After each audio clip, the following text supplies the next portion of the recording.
Nice to see a trustee on one knee to the superintendent. Say something.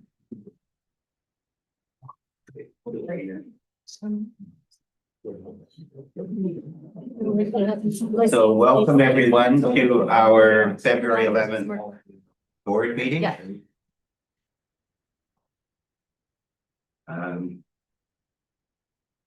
Before we start tonight, I want us to take a moment in remembrance. Words really, I think, fail us for what happened in Cumberland Secondary yesterday with one educator, three young girls aged 12, and then two males, one 12 and one 13, were murdered yesterday. So we just take a moment in remembrance before we start.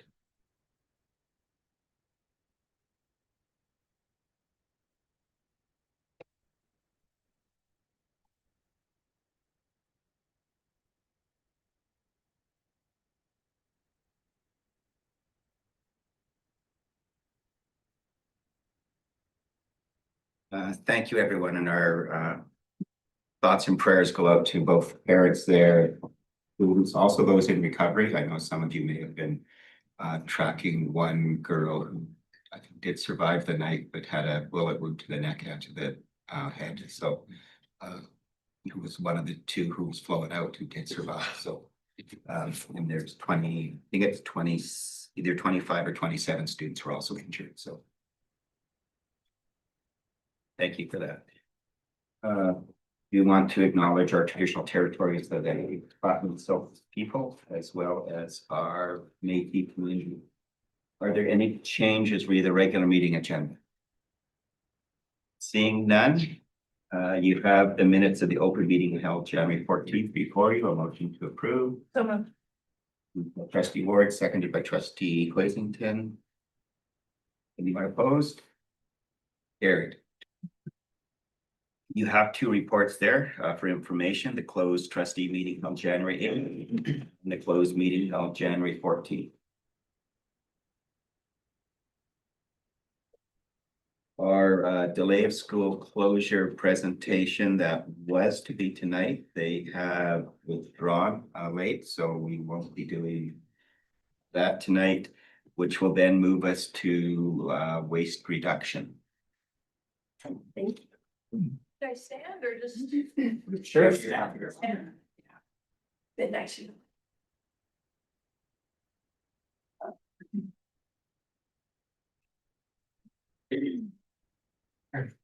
I'll stand. Perfect.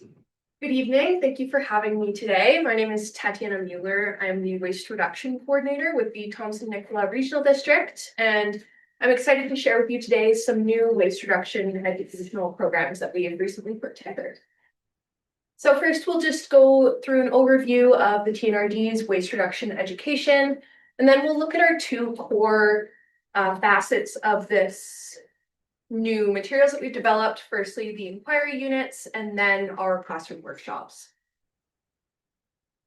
So the TNRD spans across three different school districts: SD73, 74, and 58, with a total of 56 public schools, and 6 of these are within SD58, one's in Merritt and Lower Nicola there.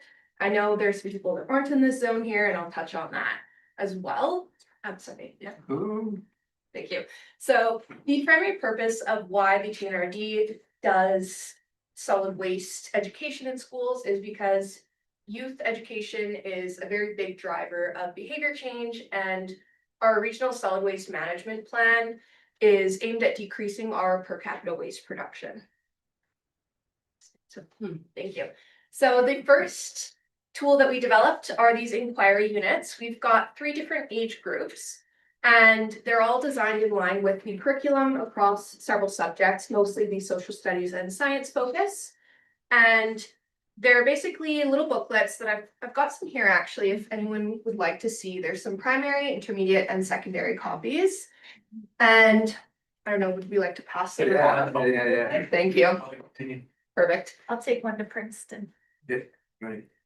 And essentially these little booklets have lecture material, assignment ideas, and other supporting resources for teachers to help implement waste reduction education in their classrooms. And They're designed so that teachers can either follow them start to finish or just take bits and pieces as they fit in with their other teaching plans.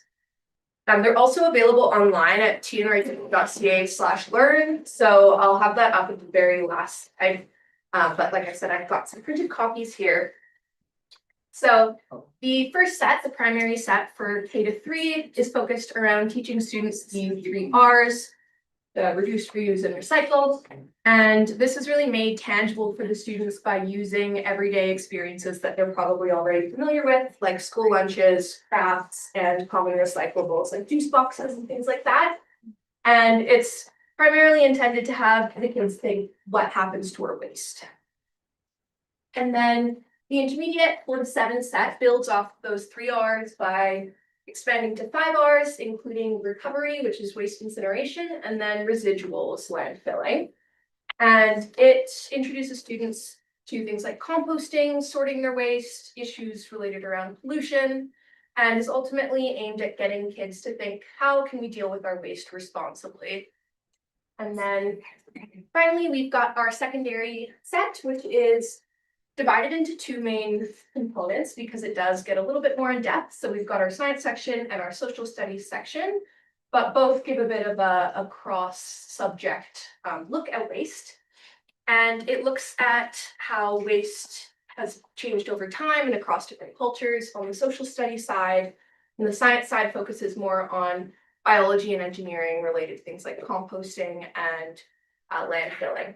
And so this set is really asking students to think, how does waste impact our world?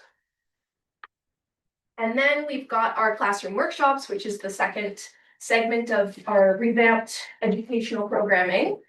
And these workshops are all around 1 hour in classroom in-person sessions, and they're completely free. And they're designed to be complementary to the inquiry units, but they don't require any sort of pre-teaching. So teachers can book us in even if they're not necessarily using the resources in those inquiry units. So our primary set looks at wildlife and waste, big focus on bear safe and how to manage garbage and different attractants there. Then our 4-7 set looks at composting, the how, the what, the why. And then finally, the 8-12 set focuses on the circular economy and zero waste principles, how that ties into themes like recycling and how it differs from what our current system is. And so all I'm asking from you today is to spread the word and get these resources connected to people that might like to use them. Like I mentioned earlier, all of the resources are available online at tnrd.ca/learn for free. And workshop booking can also be done there or via email to myself directly. Now, like I mentioned earlier, we are kind of on the boundary of different regional districts. So the inquiry units are all designed to be TNRD specific. That being said, there's a lot of overlap where the material isn't going to be useless if you're in Princeton, but we can't provide the physical printed booklets for Princeton. So you're free to access them online, but we can't do the printed copies or the workshops outside of the TNRD, and that goes to about Brookmere. So yeah, we'd love to answer any questions or comments, feedback, anything like that. And I believe I have enough copies to have 2 per school in Merritt and Lower Nicola of the correct age ranges. That's release. Yeah, you're free to keep them if you'd like. Otherwise, I'll take them back and I could bring them with me to schools when I go presentations. Have some schools been accessing the workshops? Yes, yeah, we just started them in January. But we've done some out in Ashcroft at the Desert Sands Community School. And then we've got some booked in for Savinaw, Chase, Raft River. So yeah, we did a presentation for SD74 already. So some of those schools have started registering. Yeah. If you're here. Yeah, I would love to be out here more, so. Have any schools, when you do the workshops, and I'm thinking in the grade 4 to 7, you get into the composting section. Has there been any thought to maybe providing composters so that schools could actually work through that cycle? Yeah, we've kind of toyed with that idea. We do offer compost units, like backyard composters, for subsidized rates for residents, and teachers can also access those. But we've looked at what options might work better in like a hands-on capacity with students. The tricky thing is it really takes like a champion in the school to be willing to put that effort in. So we're in some chats with some keen teachers, but I would love to see that come to fruition here. Thinking, we have a couple of schools, well, one in Princeton, but the one at Nicola Canford having a community garden, that would be an ideal way just to build on that. And Yeah, absolutely. That would be great. And I'm always happy to chat if anyone feels like firing me an email about something like that. And see what we can do. And yeah, also to loop back to Princeton, I did reach out to the RDOS and they haven't gotten back to me. But if they do, then I will reach back out and let everyone know if they're offering something similar. Any other questions for Kat? Yeah. It's just a comment. We have an admin meeting next week. I'll bring this forward to them. And I know the fact that you offer kind of standalone workshops too. I know teachers really love that. So I imagine we'll get some uptick in our district from that. Yeah, that'd be very appreciated. Yeah. Text, it's awesome. Yeah, thank you very much. Thank you. Yeah. Appreciate it. You're welcome to stay if you want. Things that are really, we understand. Yeah, I should probably get back to Kamloops, but thank you for having me. From Nutsford. Oh, That's not- She said she. You can keep them if you. Oh. Yes, yeah, there's other copies here to have Oh, per age group per school. Also, don't take them with us. If you. John, we can distribute them. Or you can leave them here, I can take them back, whatever you do. Yes, I've got hard copies that. Yeah, just. Yes, We'll make sure Princeton has one. That's great. Yeah, we'll thank you. Yes, I got I think I gave everything to Misty. Misty's gonna have a admin meeting Oh, good. and she's gonna share it and it's very easy. They can. I have- go and get I haven't online. been able to reach. We got it. any of them. Yeah. You don't have, no pressure. I was thinking my Yeah. next step with that, This- yeah, I what is the pop website? in person when I'm in those areas and hand some out. .ca Mhm. There's lots. front slash Learns. learn. Mhm. Or you can. Yeah, I think I've sent maybe 7 or 8 different grad schools some emails, but emails, they get lost in this sometimes, so. Yeah, that would be great. Thank you. Perfect, thank you. Thank you. Awesome. That's, yeah, thanks for coming. Thank all this you. way. Yeah, no worries, thank you for having me. You must love your job. It's great. It's really no complaints. Thank you. Unless you wanna keep these, We Miss? got Misty's. Well, if you were sharing them, because I was gonna give 2 to, you said there was enough for 2 to each on the. Yeah. Give these minutes. Perfect, I'll leave them there then. Thank Thank you. Travel lighter. Exactly.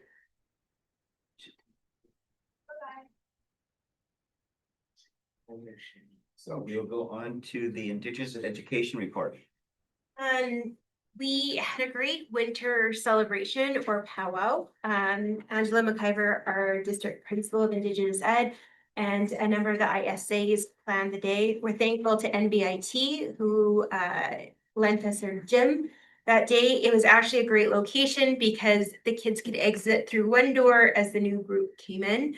Our Princeton schools were able to participate, and we also invited our local First Nations schools. So it was a great day all around. They had implemented some of the feedback from the students last year about how the kids wanted to be more up and moving and participating in the dance. Misty and I were able to go and see the kids in action. Just some really great things going on. So really a credit to Angela and her team. And just thankful the community and both of the district were able to come together. It's nice when we don't get very many opportunities, so it's nice when we can all come together and share an event.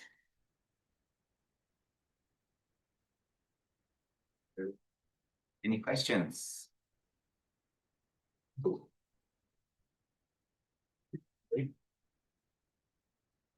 I'm ever hopeful that at some point in time, we'll actually be able to invite other districts and do Indigenous games here, so.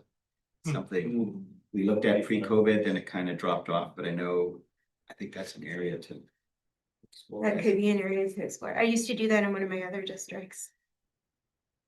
Next is the Inclusive Education, Early Learning and Childcare Report. So Adrienne did a great job. She highlighted ELL support. So we get 5 years of funding for students that are ELL. We currently have 3 ELL positions that are supporting kids across the district and really helping them grow in their language acquisition. There's work provincially around the mental health leadership network, so an opportunity to connect and share best practices. Safer schools and digital safety. They are really working on the area of intimate images that have been shared and how you get those back and the legal process that you work for going through that. Safer Schools is also the organization that has been supporting in the wake of the Tumbler Ridge tragedy. So it's a nice provincial resource that gives common messaging and common resources and supports that you might need. But Adrienne is doing a great job in her role, and her portfolio significantly expanded when we let go of one of our district VP positions. So she's taken on the childcare and early learning as well as the Indigenous education, and she's doing a great job with it. So if you see her, please share that the good work that she's doing. Questions for the superintendent? Seeing none, we'll move on to the 3-year district calendar discussion. So I'll just present some of our survey results and the important considerations. So we had 2 rounds of feedback. So our first one was in November. We sent out a survey and it was just select which option that you want. And we had a question at the end, would a 3-year calendar be helpful? So between teachers and parents, we received 247 responses. 70% felt that a 3-year calendar would be helpful. So the majority there. Version, we've changed it to 1 and 2 as we moved forward, but option C, which is the status quo or similar to version 2, was the overwhelming choice when we looked at the results from November. January, we brought the 2 versions forward. And we had open-ended feedback. We received 77 responses from staff and from parents. 94% preferred version 2 with the 2-week spring break, and 6% preferred version 1, which is the 1-week spring break. We've got some different feedback from different stakeholders. So Lower Nicola Indian Band wrote a very strong letter opposing embedded PD days due to the negative impact on literacy, numeracy, and relationships, especially with at-risk Indigenous youth. That was brought forward to our Indigenous Education Council, and as a whole, they were in support of Lower Nicola's position. We explained how there's different ways that we can embed PD in our existing calendar and work to meet the needs of teachers. So that's a pretty strong statement coming from our rights holders. Teachers typically want embedded PD and a 2-week spring break, but if they had to pick, they would still want Summer Institute and retaining the 2-week spring break. When we look at 27-28, it's an interesting calendar year because Labor Day is late and June 30th falls approximately in the middle of the week. Why that's a concern for boards that currently have an embedded PD and 2 weeks of spring break, it's very difficult to meet your instructional hours with those confines, and those come from the collective agreement. So as a district, you don't have leeway to change the start or the end time of the year. Some will simply be able to add more minutes to their days, but some boards actually have provisions around the number of hours that can occur in a week. So that's not one of the challenges that we currently have with how we do it. Speaking to my admin, they have some concern that because PD is solely self-directed and teachers get to choose it on their own, that, you know, they don't always get to give their feedback about areas that might be supportive to the instructional practice of the teacher. I think self-directed PD started with some pretty good intentions, you know, assuming that, you know, as the professional, you would know best what your professional development needs are. What's happened over time, and this is not everyone, but we sometimes start to see a tenuous connection to their instructional practice, either what they're teaching or the activities that they would like to engage in. Our parents' responses really varied. So some parents with young children preferred the 1 week, and they were very clear that it was around childcare, difficult to get it for 2 weeks. And they actually made a point of saying for parents that are not employed by the school district, which I thought was a pretty telling statement there. Most 1 or 2 week spring break, people have become used to it. We've had it for a significant number of years. There was concern around travel clubs, specifically Europe for PSS and Costa Rica for MSS. So we would still approve travel clubs for the kids to go. When I was in Alberta, we only have a week spring break.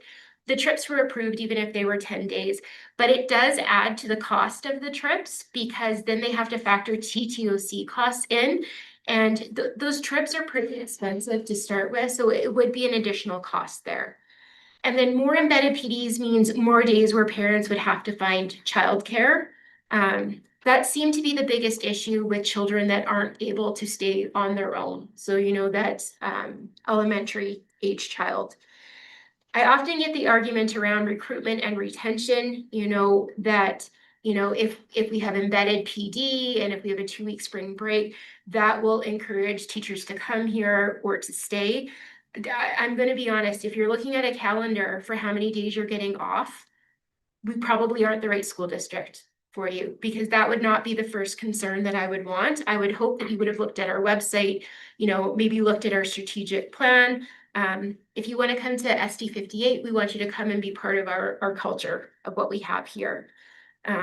We are in the middle of enrollment decline. We've seen it over the past 20 years, but our level of declining enrollment is not adhering to the ministry projections. We're seeing a sharp decrease in our number of students coming in and the larger number leaving. So retention, is a province-wide concern, but at this point, we're not sure that we will actually have enough jobs for all of the teachers on our seniority list. Looking at comparisons with the other districts, because one of the things that was brought up is, everyone else has a 2 week spring break. And my caution around that would be, it's easy when it's the thing that you want to point to other districts, to say, oh, well, they have it, we should have it too. And why I bring this up is we went back to evening Christmas concerts this year. And I actually got pushback from a number of people about not wanting to do evening Christmas concerts. And we did our research. We reached out to every other district across the province. There was only one that didn't have evening concerts. When I presented that argument to the union, it didn't carry any weight. So I find it a little convenient when we're making some of those comparisons. We haven't been presented with any empirical evidence that adding minutes to the day improves learning outcomes for students. I got some articles about, how it increases teacher efficacy, or the argument that happy teachers, happy students. That connection is pretty tenuous for me. We actually have a clause in our collective agreement. It's F20.9, and it talks about teachers being able to do PD throughout the school year. There's a little bit more parameters around that one, because the principal has to give permission, the joint professional development committee has to give permission, then ultimately Mark and I as superintendent and secretary treasurer. I did actually go to the last joint professional development committee meeting. I don't normally attend, but there were some questions around the drafts of the calendar that had gone out. And the biggest barrier, because they acknowledged that this was a clause in our collective agreement, it's the cost of the teachers teaching on call. And I agree with them. It's a barrier because some of our TTOCs cost close to $500 a day. It's not a barrier that we can't overcome. We have a number of itinerant teachers this year that we can use for coverage. So there's no additional cost to the district and there's no additional cost to the teacher. The other piece that I like about this is if we do embedded PD, we have to pick certain dates of the year. With this option, it's really whenever that conference is, teachers would be able to go, like assuming that they get the permissions. I, for one, am in support of professional development. And, if there's an opportunity for a conference that you really want to attend, I would rather have flexibility to grant that than be tied to specific days in the calendar around that piece. Some of the things that people were interested in about were one proposal that came forward was quality teaching rounds. So where a group of teachers in a school work together, they spend time in each other's classes, they look at instructional practice, and then there's a very good debrief and kind of collaboration about how to improve practice overall. With our current calendar, we can make that work, and I'd be willing to consider it as a pilot. We have heard from teachers that Institute maybe has, it's not meeting their needs the way that it did in the past. But I'm currently working with our union reps and Merritt and Princeton. I've asked them to reach out to their school reps as well of what could it look like. The other concern we often get is Princeton teachers, and it's around having to travel to Merritt. So one of the things that we did this year, before everyone had to travel 2 days from Princeton, we made it one. So we actually, there's a school-based day for all of the schools with a staff meeting and then a professional development topic that they do. There was the day where we all came together, and then there was opportunities to complete PD in Princeton or in Merritt. So then you could make the choice about whether you want to travel. I've heard concerns that it often takes up a significant chunk of their professional development money. I've offered suggestions to the union about ways to reduce this. So I've suggested we can carpool. Our admin would be more than happy. The concern was especially around new teachers, to take them, travel with them, so that they're also not walking in by themselves when they come in. And I've also talked to the union that we would look probably at a schedule once every 4 years where we could do the PD in Princeton, which hasn't been something that we've looked at before. The survey result is pretty clear which version parents liked and how many of them wanted a 3-year version to come forward. I do understand some of the concerns that teachers have and why they would like embedded PD, but I feel like we can work through that and support our teachers without it being a greater cost to us and a greater cost to them, and would give us more flexibility. Because if we pick specific dates in the year for embedded PD, it's not going to hit every conference or opportunity that they could explore. This way gives us more freedom of you could pick any weekend in the year. Some of our teachers like to do some international PD. They've been to Washington State, or they'd like to go to Alberta or one of the other provinces. Really expensive, and you have to save up your PD dollars for a number of years for that. But that gives us opportunities where we can free them up.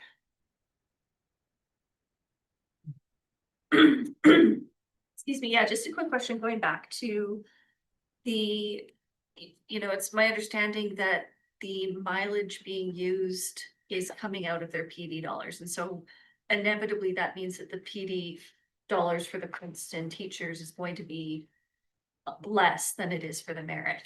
Is there a way that we can sort of address that? And I know you did speak to as well having Pro-D or having the Summer Institute down in Princeton. Can you give us a timeline on when that would be? Just because again, if, I know that there are teachers out there who want the embedded PD, and that, the compromise isn't there when you've got the other group saying we don't want that at all. It's really hard to find a middle ground. And so again, I think that working with them to find other ways around it and cost savings and maybe some support for especially the Princeton teachers traveling, is there some way we can look at doing that? So a couple of things around that one. So I've actually talked to the union about potentially doing it, once every 4 or 5 years. I think we'd probably target 27, 28 to give us some time to plan that. That said, because we're potentially looking at the Summer Institute, I don't know if the model will stay the same where we all come together in one location. There might be some better suggestions of how we can use those days, which I'm open to. The other piece I would say around the mileage, if it really is that much of a concern, the important thing to remember is Summer Institute is voluntary. you don't have to come. Like, it does come at a cost because then you don't get your full 2 week spring break. Or you take the days without pay if that's what you're choosing. But, you know, if financial hardship is the real issue, we can work with you as a district. We also have district vehicles. We recently have purchased a larger SUV that seats up to 8. So, you know, there's some solutions that we can work through with it. Yeah, just excellent report. I mean, that really does go in depth about the three calendar years that we're voting on, because I've had some feedback on just going for just doing it 1 year. But your information that you gave, and then that clause that you quoted, I can't remember the number. F20. So that should give some room to maneuver, or at least to approach the teachers with some improvement or reshaping the way the codes are done. Can we get the survey results and all that information posted on a web? Yeah, I can post it on our website. I'll get Simone to help me with that tomorrow. Not a problem. Yeah, because that really helps. I don't think a lot of this information has gotten out to people that are trying to do a survey and find out what all this means for the teachers and the parents. The 3-year thing was interesting to me because I would have only brought forward 1 year, because that's typically what we do. But that actually came out of the union presentations and correspondence that you can approve up to the 3 years. And then we asked the question on the survey. And what I recommend is don't ask something you're not prepared to at least consider. So when we put it on there and we got a positive response to it, it kind of gave me pause of, okay, well, we'll bring them forward and we'll see. Where we found ourselves over the last 2 years, you know, with budget mitigation strategies that we had to do last year, a potential school closure this year, I think some certainty may not be a bad thing. And I think we can develop a really good cooperative working relationship with the union and our staff reps about how do we better meet the needs of our teachers. Yeah, and I think I remember John at one point saying something about getting the administrators more involved in the process. So because it happens during the school year, one of the pieces of that clause is the administrator also has to approve the time that they're away. So I think it's a nice connection of involving that administrator. And, you know, when someone wants to go for 1 PD, it might actually give them an idea. Maybe there'd be more people that would be interested in this. Is something that we look at as a staff and a group. We know from our results that literacy and numeracy especially are issues across the board for us, you know, from 4 all the way up to 12. So I think there's some good things that we can do. We have had more teachers teaching on call this year, so we were actually able to do an in-service that we haven't been able to do probably in 3 or 4 years, bringing grade 3 teachers together because we were able to get enough coverage. So we're in a different place now than we were after COVID and a real shortage of TTOCs. So it gives us more flexibility to be able to utilize this clause. But I hear what the teachers are saying about it. That's the barrier and the prohibitive clause, because they only get $220 a year for PD. So it takes a long time to add that up. Like, to even get 1 sub day, you basically have to save your money for 2.5 years. Yeah. So the $220, who sets that number?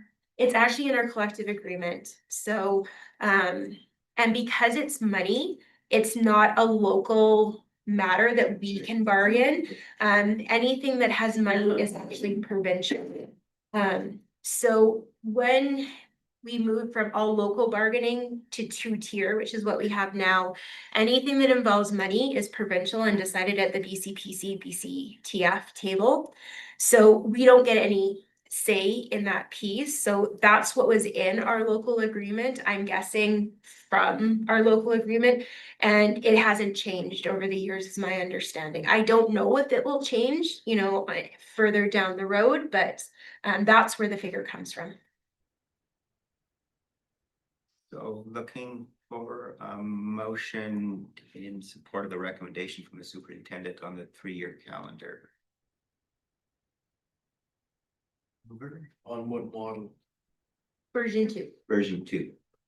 Moved by trustee Hoisington, seconded by trustee Jefferson. Any more discussion? I just wanted to say, I think it's important to me that we listen to the teachers, and it sounds like we have some options going forward, that clause in the agreement to do a version of embedded PD for these teachers that are looking for Throughout the school specific stuff throughout the school year that they can address the class that's in front of them. And then also being flexible of what summer institute looks like. So I think it's just important to note that we're being flexible and trying to find some common and middle ground here. I think we can get there, you know, I'm willing to look at our format that we do for Summer Institute. You know, I've asked our union presidents come back with some ideas. They're gonna reach out to their staff reps and talk to the different reps across. I really did hear their concerns when we went to the joint PD day about like, what is the barrier with accessing it? But I'd say we're in a different place than we have been for the last couple years. We have some more flexibility with some of the changes that we made. And I think we could do some really good targeted PD. And I would say, like, if you're gonna go through the process of bringing that to the joint PD committee, you're gonna be pretty motivated to want to do that PD through the year. What I used to do in my last division is sometimes you would go and then you would come back and share what you learned with others. So, you know, that capacity building piece. You know, we can work our way through that. Trustee Morgan. Is it possible to share some of the letters that were written to the board? Was that given permission to share that on our website? I can ask them. They didn't Okay. specifically get, because it was gonna be sent to our calendar email, but I can ask them. Okay, and then if I heard it correctly, sort of your overview and your summary, that will be still under the tab under district calendar, is it right? Because we had a separate tab so people can find that information. And finally, just in support of what was said earlier, you know, all of the time and consideration, all of the groups involved, all of our senior staff that have labored over options, 247 responses might be the most powerful response we've had in a long time. So there's a lot of engagement. I just want to say thank you for putting it all together for us so that we can make a decision. I appreciated the parents that took the time to respond. We made the survey easy in November because, you know, you just literally had to click. And the open-ended gave people the opportunity to share their thoughts around it. So I appreciate the time that people took to do that. And also the First Nations that put in their information, what they felt was necessary is really, I think, really important. I did my graduate work around improving First Nations, Métis, and Inuit graduation rates. And the concerns that they shared is what I found in my research. You know, it's all relational. You know, we think days don't make a difference, but it really does. For a lot of our kids, our schools are their safe place with their safe people. So if they have more opportunities to attend, I think that's a good thing. And we can still meet other needs while, you know, we're meeting the needs of the students. I think 3 years is continuity for us to work, you know, as a district with all of our staff on some kind of new strategies to change the current outcomes we're having in our success rates. And we've been through a lot as a community, both communities, and I'm hopeful that the teachers, the administrators, district staff, parents will come to some agreement that we're all here for the kids and how do we improve the outcomes for children. So I'm glad we have some continuity in this. I think if we tag it for the future board, so 2 years out, because that'll be 2 years into the process, tagging it for that future board to then be looking at it, because that'll be into the third year of the, just, you know, do a bit of a SWOT analysis on what worked, what didn't work. Right. And look at how that section of the contract was utilized. I think that'll help moving forward as well. So all those in favor Opposed? So, whoop, we just voted. There was a fly, Jake, when I were talking about it. Okay, it's passive. We're gonna clean up. Did you hear that? Five on now for the next I one? think we're over there. Okay. Potential school closure update. Oh, no. Oh, I think it's my. Oh, superintendent's report. Simone and my admin outdo themselves every month.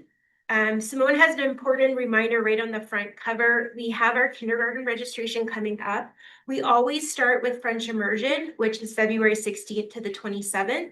And then all of our schools in Merritt and Princeton from March 2nd to March 13th. We really encourage any parents that have children that will be 5 years of age before December 31st. To come in and enroll. It helps us with our staffing numbers, but also on our class composition and how many sections of kindergarten that we need. Community Learning Center is the first one up. They gave a special congratulations to Adam. I was also going to highlight it. He has met all of his requirements for graduation. Yeah. Which is a huge accomplishment, you know, first semester of the school year. And this is a success story out of our alternate program. We often hear how kids aren't successful. But I really want to give a lot of credit to Allison, to Nepetco, to Tammy, who's been there as our substitute youth worker. They do everything they possibly can to get our kids to be successful. And if you have a chance, read through it because they're doing great things. The other thing that I will highlight, they've been doing artwork. And if you go into CLC, they actually have a bulletin board up. You can see the artwork of the kids. And, you know, just the talent. I have no artistic talent whatsoever. So I was very impressed with what they were doing. And they have a nice group of kids that's showing up consistently and making great connections. So, you know, oftentimes alternate programs aren't painted in the best light. I think we can be really proud of what goes on at CLC as well as the bridge. Collettville Elementary Carnival was going on for the week. They have their pancake breakfast. There was curling, there was skating, a mass parade. They do, is it taco car races? So they make a car and then they see how far it will go down. It was great energy in the building. Misty and I were able to pop in and share in some of the events, but really, really well done. They represented their program and the community well. Looking at John Allison, Drax has been a great supporter. They have sciences in school. It's a science outreach program. And they did lots of hands-on learning and activities. I always say this, but I was just at JA yesterday. JA is the sound of joy, especially during recess and lunch. I happen to be there at lunch and you can hear the dull roar off the playground, and it's kindness month. Yeah. And it was high five competition yesterday. So I was giving out lots of high fives. I sadly had to admit that I don't know how to play cat's cradle because I got asked a couple of times, but the kids were trying to show me. They are more talented than I am at that, but JA is just a wonderful environment going on there. And Crystal submitted quite a few things if you want to have a read through it. The bridge, Andy has been putting in submissions since we talked to him. We inspired a little competition between the bridge and CLC. But what I was going to highlight are the pictures of the kids.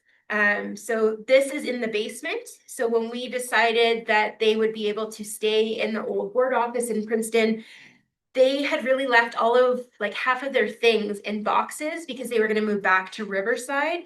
When you made that decision last year, they were really able to create a space of their own that's welcoming, that's friendly. And I can't speak highly enough of the work that Andy and Leanna do there. You know, they have a pretty small little kitchen there, but really good cooking program. They were making baked goods at Christmas. Just really instilling connection and community. And I'm glad that we offer programs like our alternate, because not everyone fits in the, the round hole that is a regular high school environment. So it's nice that we're able to have a smaller teacher-student ratio there. Diamondville had lots going on. I was gonna highlight the buddy classes. So spending time together, reading and doing art activities. I really have to give credit to Becky and her staff. They're very much about creating community, and connectedness, and making sure that, people feel, a part of what's going on there. Central, Natasha outdoes herself every month. The one I was gonna highlight is the after-school program. Our after-school program is probably one of our most successful extracurricular programs that we offer. We know from surveying our parents, even more than daycares or childcare, they would really love more after-school programs that are free. So their kids have a safe place to be between the time that school ends and, they get home from work. Unfortunately, the funding is getting tighter and tighter for that, but we do a lot with a little with our after school programming. So I know the kids appreciate it, and it's going really well. Looking at Merit Bench, I was gonna go with the Bake and Read. So Miss Kane's and Miss Jones's class, that's K1 and grade 1, I think it's 1, 2, had an opportunity to go to the high school, and they participated in the Bake and Read event. They got to decorate muffins and then read with a high school big buddy. And one of the things that the IEC and I were actually talking about is how do we build connections with our elementary students before they get to MSS? Even though we're a small town and we only have one high school, we can't assume that everyone is just going to filter up there. So how are we selling our school and making those connections? So real credit to Dave and his admin team over there. They're very welcoming of anyone to come in, and our kids step up. Like, they're so good with our younger students that come, like great mentorship opportunities there. PSS, Nadine has been just a whirlwind of wonderful at PSS. They did a secret staff spirit week. I know they do something similar at MSS. So they highlighted monochromatic day and anything but a mug day. So cool. You know what? It's a lovely, like, when you walk in the door at PSS, like, it just feels very welcoming. I have to say, either one of our high schools, our kids are kind, they are friendly. They don't know I'm the superintendent, but you know what? They will hold the door open for me. They'll say good morning. And they do that to any adult that comes in. So just a real credit to the kids that we have here. Merit Secondary, they did their Artscape celebration. Shannon is an amazing art teacher, and she's passionate about it. She wants to keep the arts going. We also had a drama production, and band. The fine arts are often, when times get tough, often, where the cuts come, we try really hard to protect our fine arts. We've had to make some changes, but just really great work that the kids are doing there. Nicola Canford, the one I was going to highlight was the ice fishing. So Lisa Nelson Smith is our physical literacy coordinator. She went out to support Mrs. Ellison's and Mrs. Thermoset's classes. They were out at Lac Lejeune. They had nothing but wonderful things to say about the resort. They really stepped up and made it a wonderful experience for the kids. And they're planning another trip in February for Mrs. Thomas's class. And then looking at Skies, I was actually surprised to read this. They have a STEM club for K-9, and you wouldn't think that an online school would have a club, but like, good for them for thinking out of the box. They did it semester 1, and it was so successful, they're actually going to continue it into semester 2. Wow. Online is often the hardest to make those connections in that community. So like, really good on them for those teachers for stepping up and doing that. They've been doing a great job highlighting our kids across the province too. There's just good work going on everywhere in our district. For Vermilion Forks, The drumming group was the one that I was going to highlight. Our SST teacher, Mrs. Hartwell, unfortunately, our elder wasn't able to be there, but she stepped in and still led the group. You know, that's what we call stepping up when things are tough. The kids love the drumming sessions. You know, they love it when we do like our welcome dinner and our other events. The JA kids are beyond cute. They're always up there dancing and filled with joy. But it's a really nice piece in our schools. And that brings us to the end of the report. As you can see, it gets longer every month, which actually doesn't make me sad because these are all the wonderful things that are going on in our schools. And I really like being able to highlight individual classes and teachers for the good work that they're doing. And sometimes these things would go unnoticed if we don't draw attention to them. So, and thank you again to Simone, who does a great job putting this together for us. And again, this is available on our website. Yes, Simone also, she'll put it up on the website. She emails some copies out, and then we actually keep paper copies at our office too, if anyone is interested. She'll email you one tomorrow. Yes. And it's a non-instructional day, Friday, family day, Monday, so 4 days. Yeah. Oh, nice, okay. Now I think we're at the potential school closure update. We are, and my apologies, because I didn't count correctly. We've done 16 of 16 community consultations. It says 15, but I've listed all 16 there. All the minutes for our January and February consultations have been posted to our website, which is no small feat. Cassie worked extremely hard to get those done and up last Friday, so that people would be able to review them. We still have our dedicated email address. Mark and I both monitor the account, and whoever's the most appropriate to answers the response. We have requested from Upper Nicola Indian Band and Coldwater Indian Band's chief and councils if they could let us know if a school was to close, what would be their school of choice, because currently it's Central. And we've asked for that at the beginning of March, so we're hopeful that will be forthcoming because we really are interested in what our rights holders have to say. And I just wanted to give kudos to our First Nations that hosted 2 of our consultation events. It was very welcoming, real dialogue and conversation, you know, hard topics. But, you know, I think we made real progress of trying to understand where people were coming from and what the needs were. And just thankful for the people that came out to support it, and helpful. So we are headed further along in our process. So March will, the decision around school closure will be made at the board meeting. We're looking at continuing to work on a strategic plan into April and May, and dates to be determined.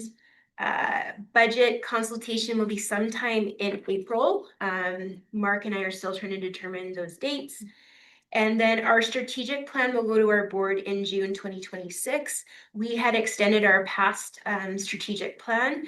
This one will cover 2026 to 2030, which will take us through our next board, and then they're able to help create the next strategic plan after that.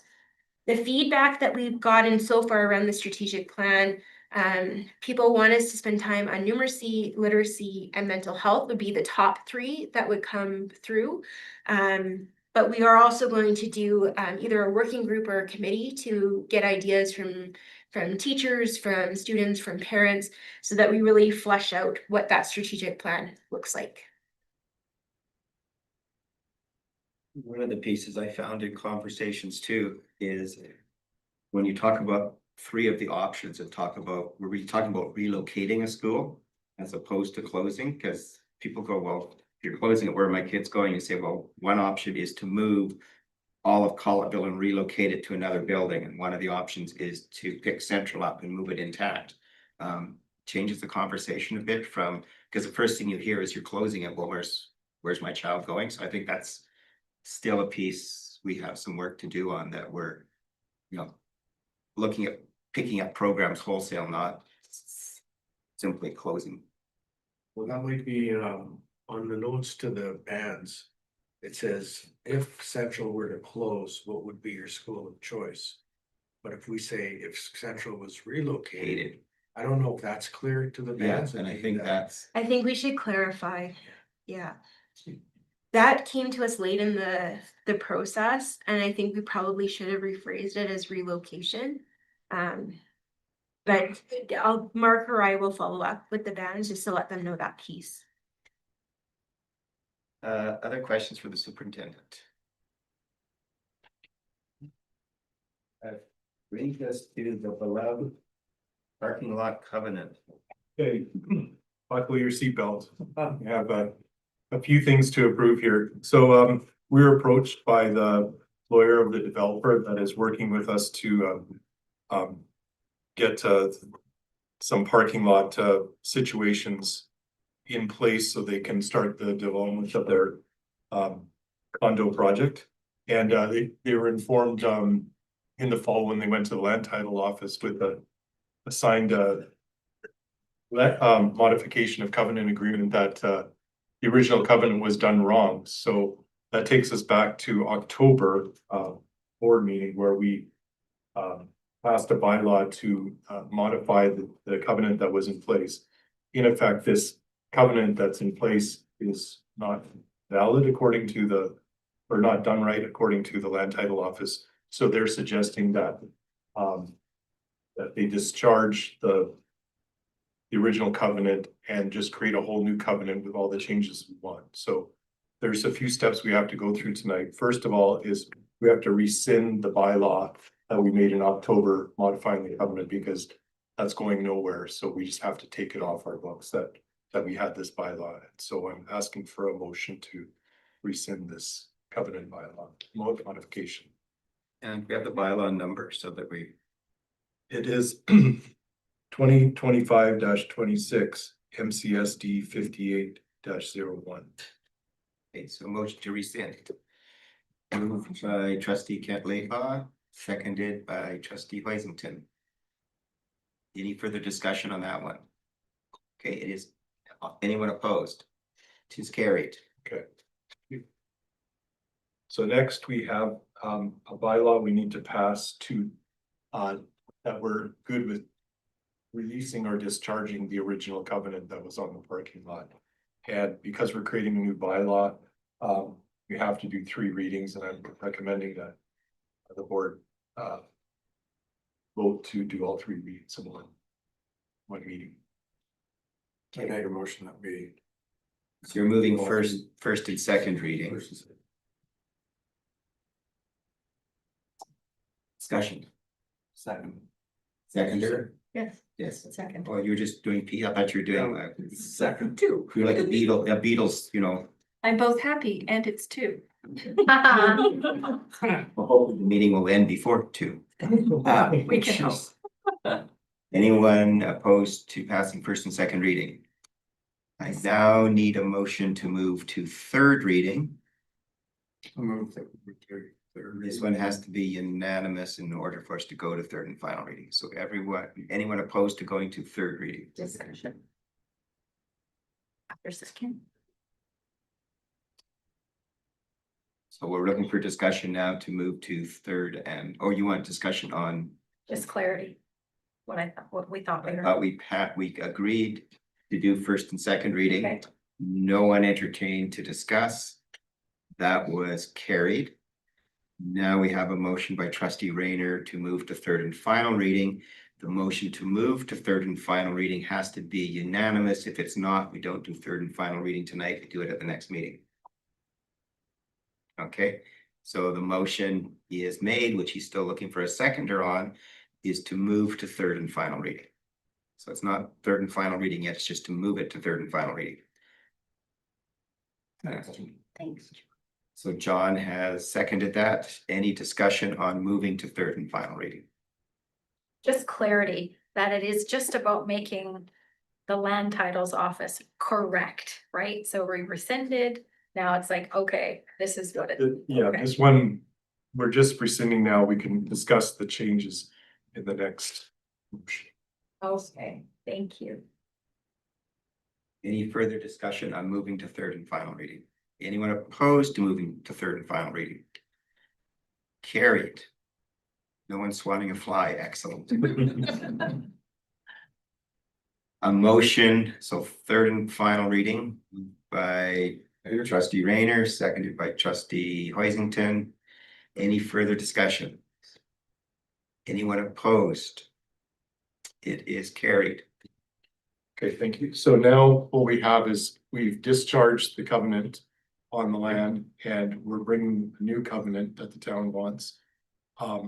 With the newly required or agreed upon parking spaces of 16 for the developer and 16 for the Skills Trade Center. And dotting all the i's, crossing all the t's with this land title form and putting this bylaw forward to do that. So I'm looking for all three readings. Can I ask a question now or do we have to? Well, let's make a motion and we'll start the discussion. Second. So what has changed in this one that is different from the previous one? My understanding, and this is me kind of trying to understand all the legalese, is I think when the original covenant was made back 30 years ago, there wasn't this understanding of who owned these properties. And so there was an argument that it was unfair that these owners didn't really have a stake in what was being done. So land titles suggest, well, why don't we just start over, scrap, helping them start over with the current. So go ahead and then I'll go ahead. Just any consultation about this new proposal with city So, manager of, so effectively, it does the same thing that the modification of covenant does. It doesn't leave the owners any different than what we agreed to in October. It just satisfies the land title. Are we incurring any costs? Because it seems we've been incurring some costs, which I'd like to see us, other than the goodwill we're issuing, I would like to see us recover at least some of our legal costs, if not all of them, as we're going back and forth, because there's not a large benefit to us other than having a happy neighbor. Yeah, so that's what, I'm keeping track of our legal costs. Okay, we can try and cover. So do you need another motion with that afterwards, or just the direction that we want to recover those costs? Just the direction, so we need third. So this is first and second. Anyone opposed to first and second? Motion to go to third. Anyone do not swat at any flies, Justin? Anyone opposed to going to third and final reading? Okay, third and final reading, moved by trustee Kent Laidlaw, seconded by trustee Rayner. Any discussion on third and final reading? Seeing none, anyone opposed? It is carried. You now have your new bylaw. Thank you. And thanks for your endurance through this. Put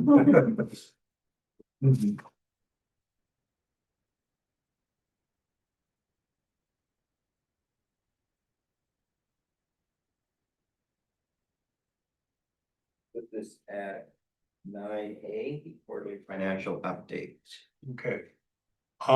And just in case it wasn't communicated with you, what was in your package on Friday was incorrect. I think I had done some cutting and pasting and realized I copied part of the amended budget into the annual budget column. For the quarterly report with ending on December 31st, we are still using our preliminary budget to compare against because the board hasn't passed an amended budget yet. So I believe Cassie has distributed a copy of the true report that you should be looking at and is now in the package on the website. So just what this second quarter, Q2, I guess you call it, ending December, so 6 months into the fiscal year or 4 months into the school year. What's this doing is trying to figure out where we are compared to budget. If you're thinking, so first looking at salaries, you're looking at our salaries expense against budget. You know, on average, we should be about 40% spent on positions such as teachers that run 10 months of the year, and about 50% spent on 12-month positions like your principals and some of your support staff and other professionals. So if you look in the 25-26 percentage column just to the right of the remaining column, you see those percentages there. So teachers look like they're on track. The principals and vice principals look a bit low, and that's indicative of the fact that we are about to go into an amended budget presentation where we will be making changes. So you'll see that change on the budget side of the principal salaries.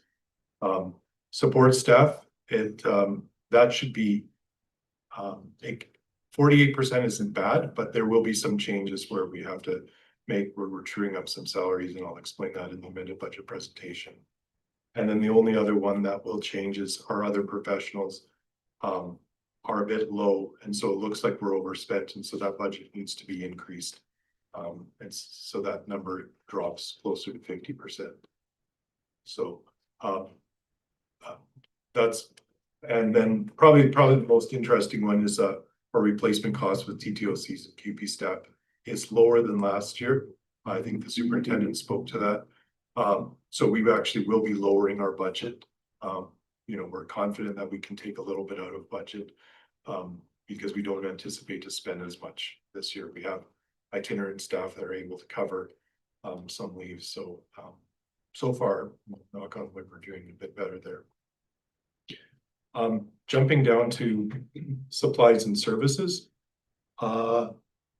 Again, these will, there's nothing that has really gone sideways. Things that will probably change is we've gone through some of the accounts to pull out some budget amounts that were sitting there from prior initiatives that were left in there when we did the annual budget, and so we can take those out. So some of the low percentages like student transportation and professional development will that percentage will come up because the budget itself will lower. And the insurance will probably come down because we budgeted again for Riverside. We don't need the insurance for Riverside anymore because we have tenants paying that insurance. And then just some adjustments to supplies and services. So I think coupled with the amended budget presentation, you'll get a good sense of where we are this time of year fiscal. That's it for the quarterly report. Questions on the quarterly report? And Dave and myself had a chance to go over this with Mark as well, so. Okay, then we will move on to the amended budget bylaw process. Just to remind our public, we started in March last year with our budget consultations, passed a initial budget in May. We then had our September 30th count. Government then does an adjustment by December on the pluses and minuses. And so now 9 months into the process, we're now doing amending the budget with all that data, which is normal with budgeting with the government because we have to wait till December to get those September 30th counts in. Yes, sir. Okay, I'm just going to get Cassie to put up the board package because I want to run through some information. Yeah, so what you have before you is the motion that will pass is a bylaw to approve a bylaw spending amount of $42,599,748. And I just wanted to point out to trustees where that number comes from because it's kind of interesting. So that's what you're approving is the expense side of this spending of the budget in the district. And that's made up here of 5 components. The first component is our operating fund, which is usually the most talked about, and we have the most discretion and ability to manipulate and direct funding. And that budget is $30,652,000 of spending. Next is our special purpose funds, and I won't go into all the different types of special purposes we have in the district. We have many early learning initiatives, learning improvement, classroom enhancement, community links, feeding futures, which complement the activities in the district. And that total spending this year will be is projected to be 707, just shy of $778,000.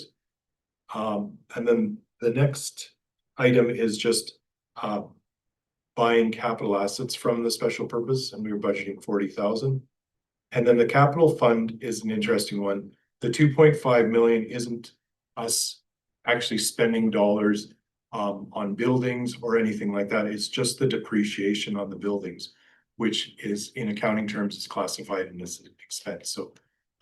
So this doesn't reflect any building projects or anything. It's just the amortization that's coming out of that. And then the last one is just under $600,000 of local capital spending, which I'll get into in a sec. But you can think of that as small equipment and vehicle refreshment, basically replacing the life cycle of vehicles, technology, and custodial and grounds equipment that we should be doing on a regular basis. So, and long story short, that's where what you're approving when you pass the bylaw tonight of 42. And you have a question from trustee Kent Laidlaw. I'm just wondering how come that 599, the last item there, wasn't also in the annual budget initially? Because I think when, and that's a good question, and I will get to a comparison between the two budgets, but short answer is that when we were doing the annual budget, we were very conservative with our enrollment estimates. So we had to be really tight with our spending, and it was a decision at the time, of course, that predates me, that we wouldn't earmark any money for replacements, and we'd wait and see how the year unfolded. So we basically, there was enough to do that. Mhm. Okay, moving on, was one other thing I wanted to show you in this template. Usually we try and avoid showing trustees and the public these templates because they're not very user friendly. It usually takes a finance person, a couple of years to get their heads around how this even works. So I appreciate you giving me a few minutes to show you a couple of things. So this almost lends back to trustee Kent Laidlaw's question before is, when we set the annual budget in the spring, we, of course, we went through lots of consultation, mitigation strategies. Things were pretty tight, and we couldn't afford to put in a lot of extras. And one thing we counted on in the spring with beyond the enrollment projection is that we were hopeful that when we did our February and May counts of our online learning enrollment, that we would bring in another $1.5 million. You can see that right here. So that was a plug that we'd hope to bring that funding in with increased enrollment. So I wanted to bring that up because I think there was misunderstanding, because I know I've gotten comments back from the public who watched this presentation last time that I made the comment that, oh, we got additional money in from Skies that we didn't have in our preliminary budget, so therefore we're doing better. And what I meant to say is that that extra money that we got from the increased enrollment in Skies really helps us to meet that $1.5 million. Like it gets us towards that. So it's effectively, we already were hoping for it. It came to fruition. So it wasn't extra. It was just extra above the projections that we made last spring. So all that to say is that now we're still waiting, of course, for the February and May counts to come in. February's will be coming shortly. And so to keep things straight, I've set that budget at 537,000, which I'm confident will meet, judging from the communication we've had with Skies and the enrollment that's come in. So I just needed to point that out because mainly from my past comments, and I didn't want anyone misunderstanding.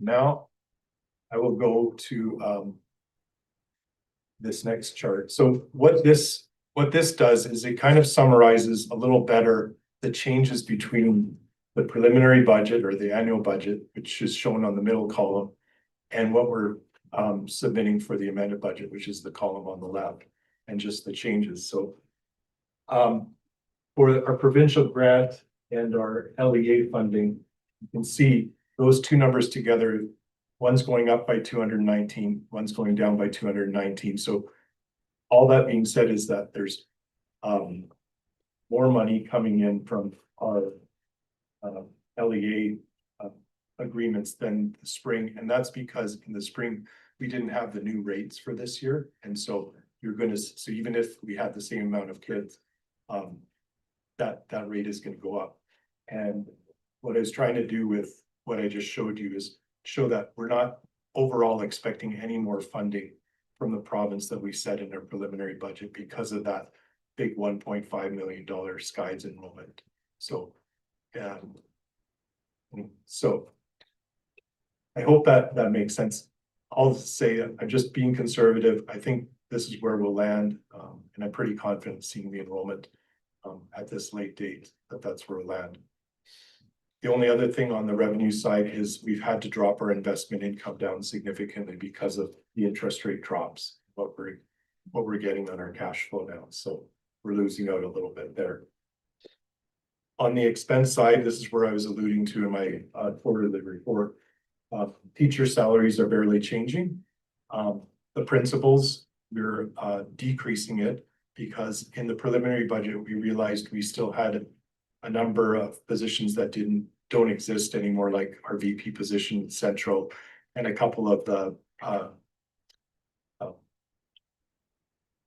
acting principals positions that we had down in Princeton from last year. So we were able to remove those salary dollars.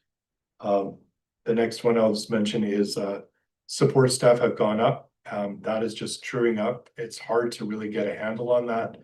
I think when we did the preliminary budget, we had a lot of estimates on mitigation strategies like moving the custodians from 12-month to 10-month.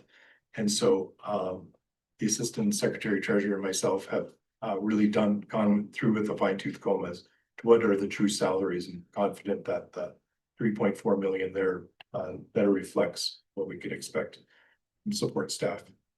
And then just the other professionals went up a bit. That's because we had a turnover in our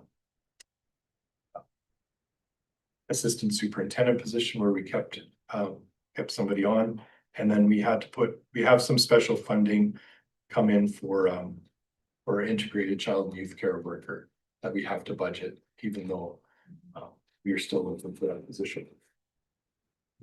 And then you see the substitute budget has decreased significantly, and I know that might seem a bit reckless, but I think we're in a good shape that we can target a lower number there. I won't go into the supplies and services so much, like other than to say we've gone through that to true up what we believe is really happening in the district this year. So if we take the revenue minus the expenses at this point, it looks like we have a net revenue of 401,000. Now there's a few adjustments we have to do there. First of all, we have to include money coming in from some of our restricted funds, such as Indigenous targeted funding, the Indigenous Ed Council, and some money that the board put away last year for things like numeracy supplies when we had an initiative to buy software. And so we bring that money in to try and offset some of the expenses that are in there. So that puts us in a really good position where we're able to take the money that we need for that annual replacement costs of vehicles and technology and take it right out of the operating fund. And really, a healthy organization should be able to fund their replacement out of their operating fund, because there really is no other source that comes from. We aren't funded through a capital grant like we are when we replace buildings or even to buy school buses. Really, when you want to buy your a new set of laptops or even a maintenance vehicle, you need to fund it from operating. So it's nice to see that we're in a position where we can do that at this point, leaving us just under 100,000 that's available to prop up our unrestricted reserve, which we need to do. If we hit that $100,000 number, our unrestricted reserve will be at 1.5%, which is still lower than the 2% floor, but it means we're moving in the right direction. Yeah. So yes, so that's all I wanted to share. That's a lot. I just feel like it's necessary for the boards, the full board, even though I've gone through it with trustee Rayner and trustee Swan. That the board understands what they're approving. Thanks, Mark. Yeah, thanks, Mark. Mark mentioned that dollars will help shore up the reserve, which will still be below the number. And the other cautionary one is we're estimating that our substitute costs will come in substantially less, so that could get adjusted. If you think back 2 years ago, we had one person off that is administrator, the person replacing them was off, and then we had to fill it with a third position. So all of a sudden, that was like $250,000 that we hadn't anticipated. So just be aware of that, and we're dropping down that number.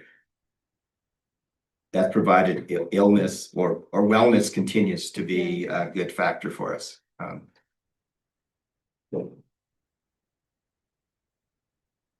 Any other questions? So then, we have a motion to approve it first and second reading. Yeah, no, we have to. I'll do first and second, then we approve first and second reading. Second. Seconded by trustee Jepson. Any other discussion? Anyone opposed? A motion to go to third and final reading moved by trustee Hoisington, seconded by trustee Ward. Anyone opposed? Okay, third and final reading of the 2025-2026 amended budget bylaw. Moved by trustee Rayner, seconded by trustee Kent Laidlaw. Anyone opposed? Carried. And that brings us into the start of the 2026-2027 preliminary annual budget process. Okay, so it's funny that we have basically a week to breathe between one budget to the next. Such is life. But we so as I might have mentioned earlier in the meeting, the superintendent and I are working on enrollment projections for next year.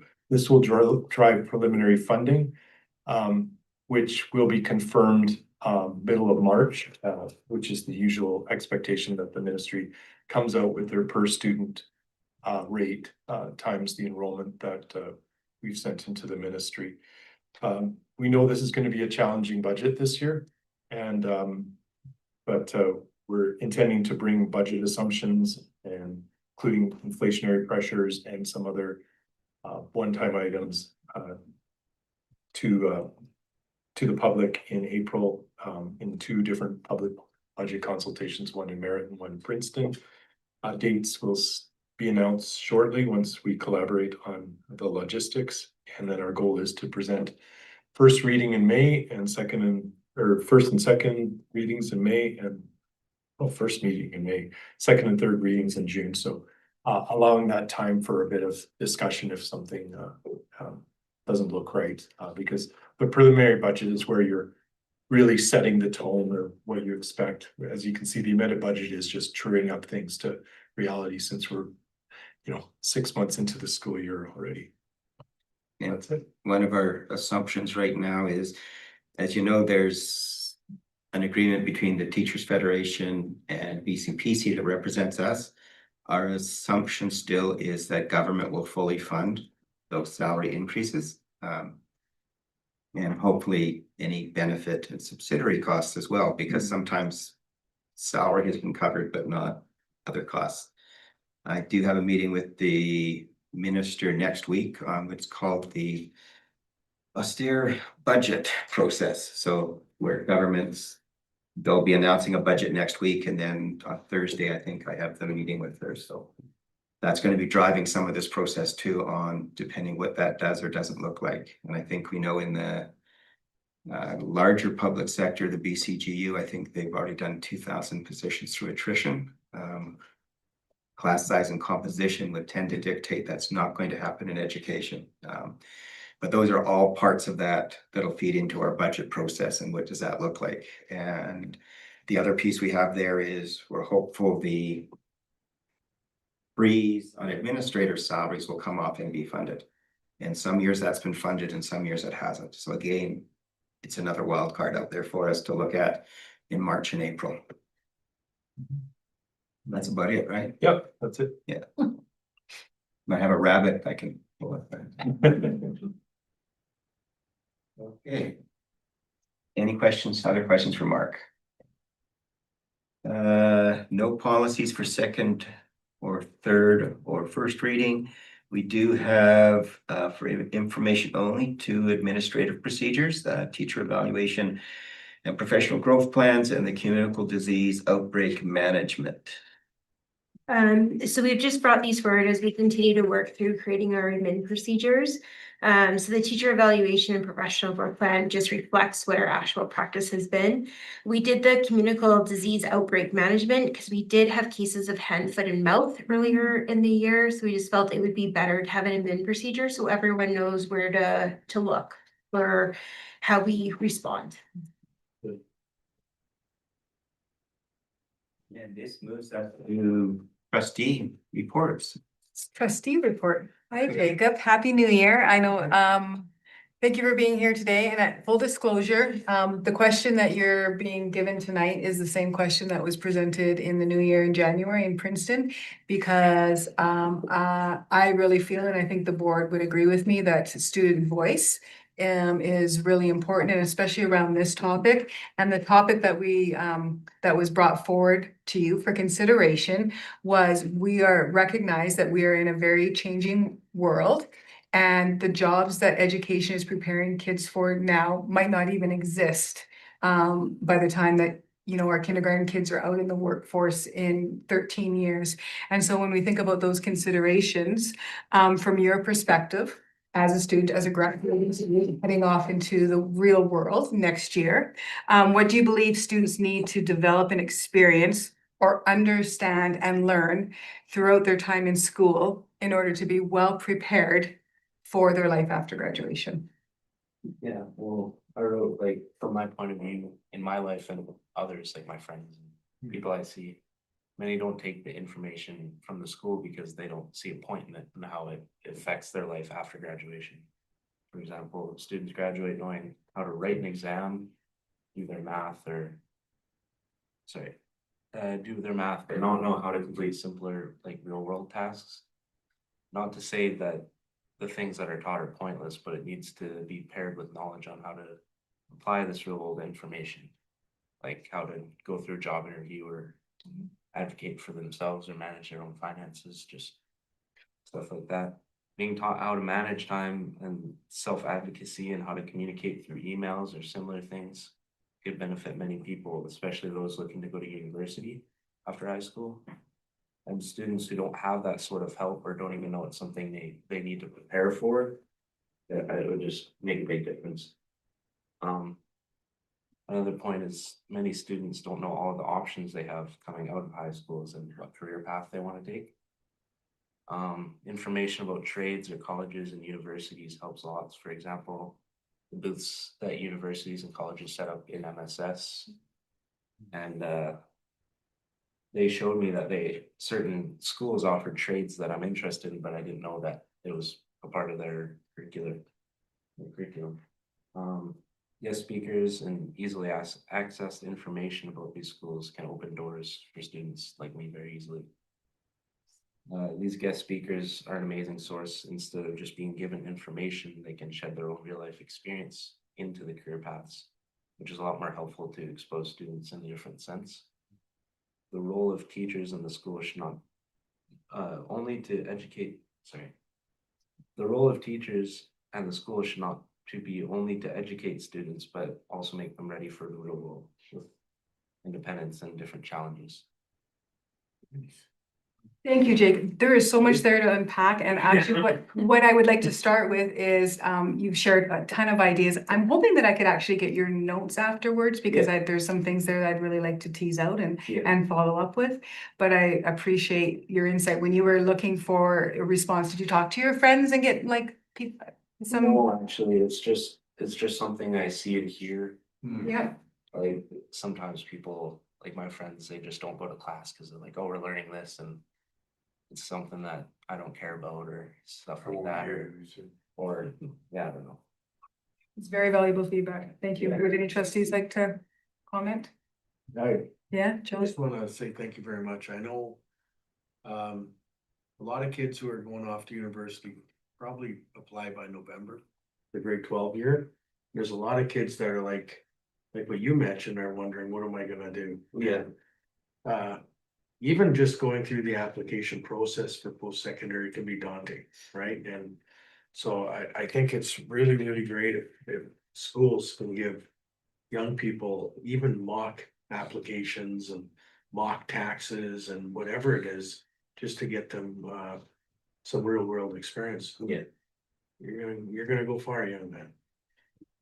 Jacob, is part of your CLC 12, which is Career Life Connections 12, which is a requirement of graduation. Yeah. Does every single student still need to apply to a university as part of that requirement in that course? They don't need it. Used to be.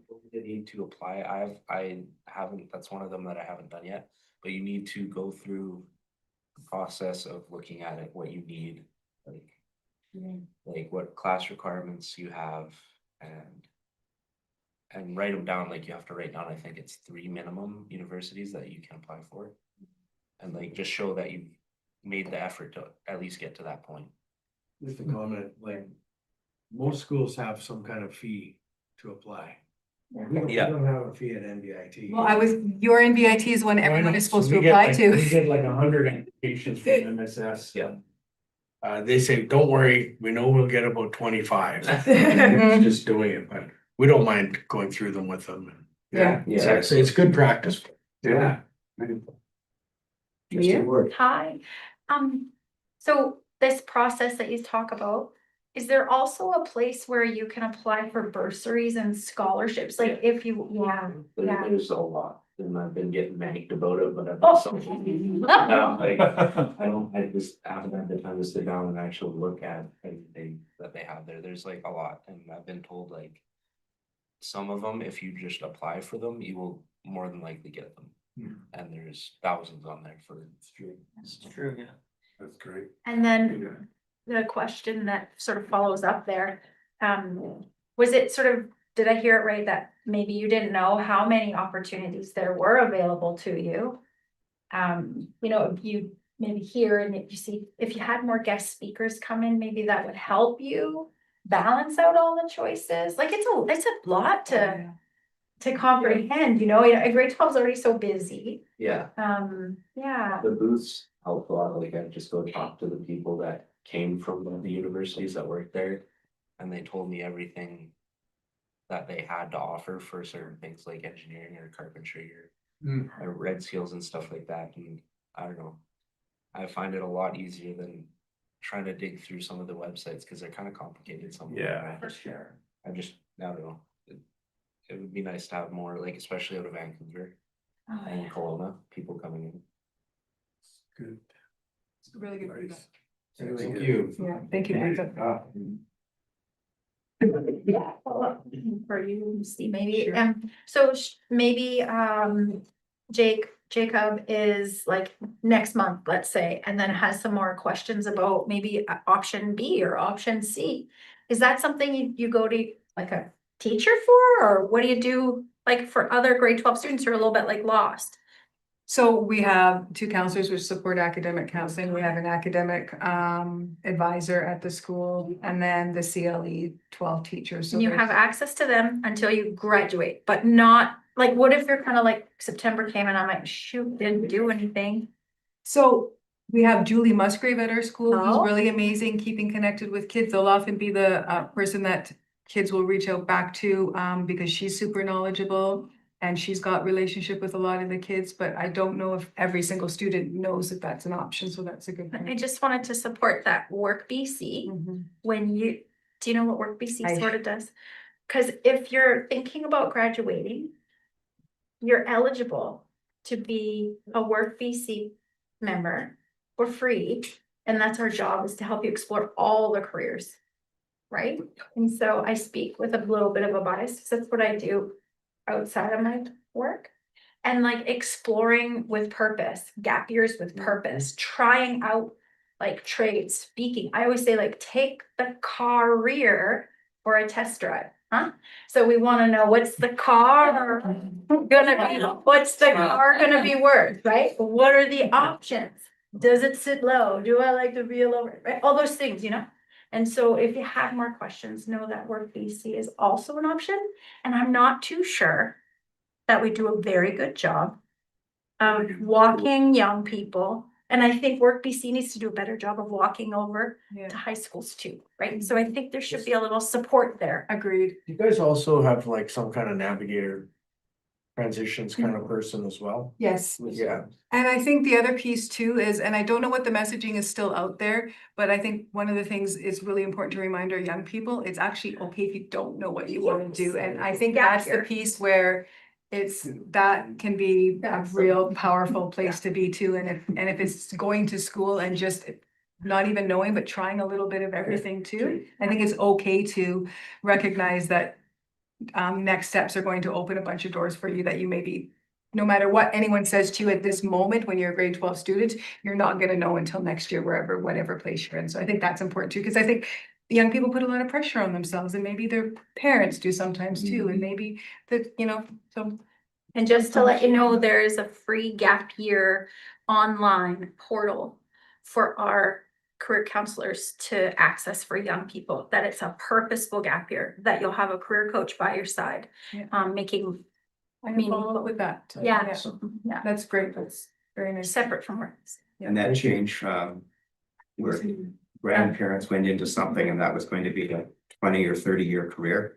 With students now, there's probably going to be 4 or 5 careers in their lifetime. So a different model to look at. Yeah. Thank you, Jacob. Jake, move right to trustee Jepson. Sure, back and forth, let's pull up my notes here. Okay, I met with Diamond Bell on January 20th. Their pack continues to be strong, good attendance. They've got some fundraising plans and what do they call the spirit days? Think of another word for it, but some theme days for the rest of the year planned out with the school. They're into their sports right now, and Mrs. Purebo spoke highly of her teachers at her school and how well this year is going and how dedicated that staff is. Downville's just kind of humming along, and the pack is healthy and happy and having a good time. So that's Diamondville. And then I met with Central last night. Miss Amori talked about how many clubs there are at Central. I tried to write them all down. I don't know. I think there's more. There's a Lego club, coloring club, science club, board game club, breakfast club, junior librarian, and then the soccer, handball, and basketball, all that happens. And the drivers of those are teachers and NEAs, staff in the school that volunteer their time either before or after school or during breaks to have these clubs run. So that the Central is a very involved student population, and they love all of their sports and their clubs. One thing that Ms. Omori talked about yesterday for her gauge on the health of the students this year, mental health, is the lack of vandalism that she's seen across the school, notably in the bathrooms. She just said that's a little gauge for me, is like in the past there's always little notes about this person, that person, whatever, and this year there hasn't been. And she's like, I think that means everyone's kind of having a good year and they're happy in general. So It was good, really good. yeah. They did a ski trip recently with a kind of a bravery theme, and she was really impressed, and the staff was really impressed with how some of these kids, even just getting on the bus was a win, and they were able to go as a group, I think of 4 to 7, so a pretty big group of them that went to the ski hill. Everybody got skis on and touched some sort of snow that day, so it was a big win for everyone. They were able to be proud of themselves at the end of the day for accomplishing something that they might not have thought that they could do. So same thing with Miss Amori. She wanted to just shout out her teachers and how dedicated that staff is, and how much time and effort they put into their profession above and beyond what they're required to do. So Good to That's hear. central. Really nice to hear. Okay, JAE, Courtney took some of this under with the. I try not to, but I was, so. You stole a lot. There's, the kitchen is close, they're just needing the venting, which, hopefully they'll contact Daryl about, they're gonna emphasize, parking lot safety, and, she thought, I'm bringing it to Courtney and Misty to maybe get all the schools, you do it in September, but maybe, in February might be another, push to just say, because they had a close incident, so. The Draxia donated dollars for the science in schools, which they just so enjoyed. It was in and virtual. It's really cool, man. Great donations to the pack from local businesses from Princeton. They raised got like $5,500, which is hopefully going to new books. Because the pack had a discussion on the library and the books and they've got all books, but they're kind of like old, older books, and so they want to get some new books, like updated, so. And maybe some gym equipment, that kind of stuff. So thank you to the town and those businesses, I should say. One thing that came up was vaping by parents in the parking lot. Or so close to, and how Crystal's gonna have a talk with the parents and send out a discussion about that, because it's not very good thing to have, right? And a big shout out to the Princeton Posse Hockey Club. They did a read before, but they also did the skating just recently, and the kids just love it, so really good shout out there. And Do they also provide transportation for sporting events? Is that, like, their bus is always here when their kids come to play sports here? I just assume that was the Princeton Posse It's just that, the bus they use. I think it's just the nicer bus. yeah, I wasn't sure if the school district uses that bus or whether the posse donates it. Anyways, continue. that's, thank you. And there was a big discussion, as I said earlier, about the calendar. And they were looking for a response to that data that was collected, Courtney, and all that stuff. So I'm really hoping that gets out onto the web, so. All right, and that's it. Okay. Yeah, you go. So, yeah, we had our PSS PAC meeting. The vice principal talked about the security cameras, and they're really excited to get those up and running. They're super excited about it. They're very, they've seen what's happened in MSS and what a positive change that's made, and so they're really looking forward to having that at PSS as well. So I'm not sure where that landed or how far along that is, but I think it's in the installation. Yeah. Process, I think is where he we're was saying that he'd gotten a phone call going, oh, they're coming next week, and he's like, oh. It was very exciting. It was signed off on. Yeah, That I know. perfect. So yeah, they're really excited about that. We also had a presentation to the PAC by Deara, I think it's Deara Maynard. Yes. Deara. She came and presented on behalf of the Canadian Mental Health, who has a very long acronym of CMHASOS. South Okanagan. South Okanagan, yeah. So she talked about how they're offering free counseling in town until November for basically anyone who wants it, because of just everything that's happened in the last little while. So they're doing free safe talks. The first one of them is on February 25th. They sort of talk about suicide and the impacts of that, and how to recognize it in other people. If your friend's saying things and it's kind of, giving you some red flags, what to do about that type of thing. They do mental health first aid presentations. They're doing a resiliency workshop.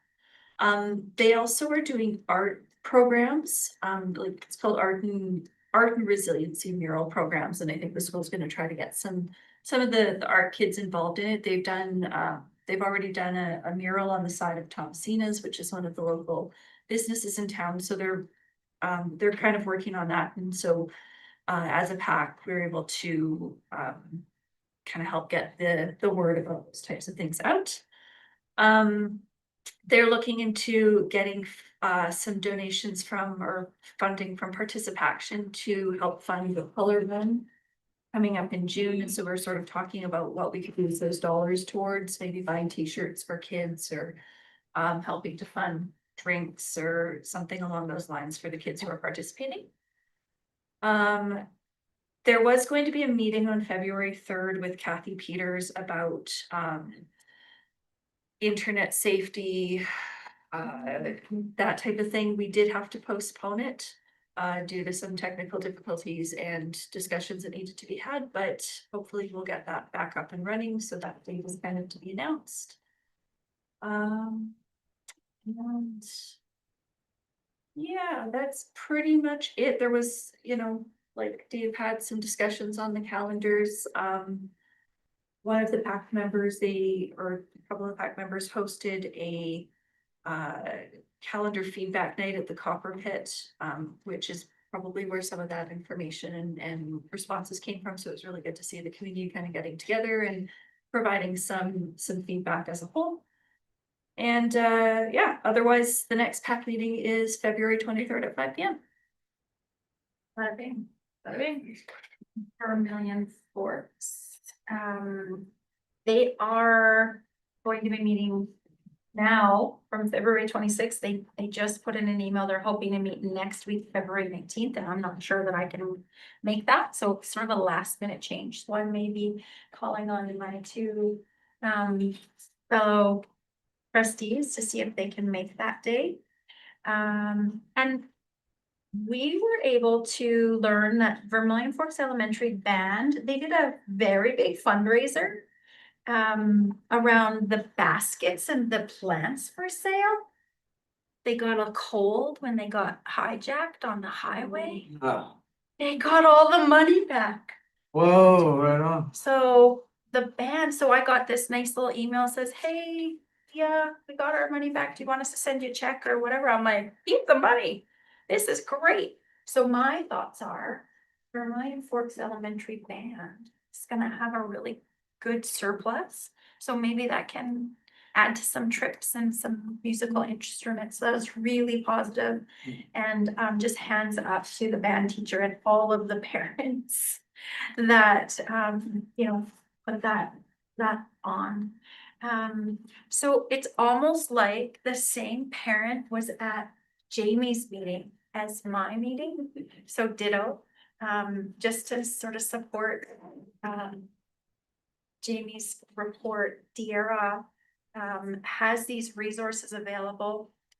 And there is a sort of a limit. So when we talk about free counseling, mental health counseling to our community, that is for certain ages. So it's for age 19 plus. And we know that schools, when they're talking right now for Vermilion Forks Elementary, our young students are still needing some support. So that counseling is wonderful for that 19 plus person.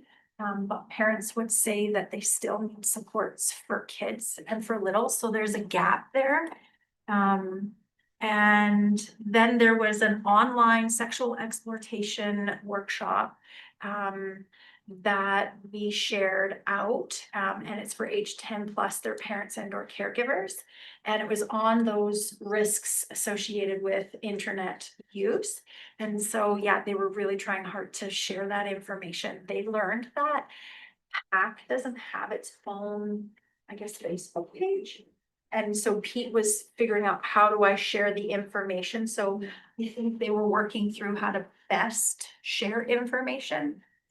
So like hands up to Austin, awesome principal Ben Genie, because he got right to the bottom of it. He's like, I got it figured out. Let's go forward. And then Crystal and that whole PAC group, they were just making sure that all of these good resources that Jamie spoke of were available to parents if they couldn't make those meetings.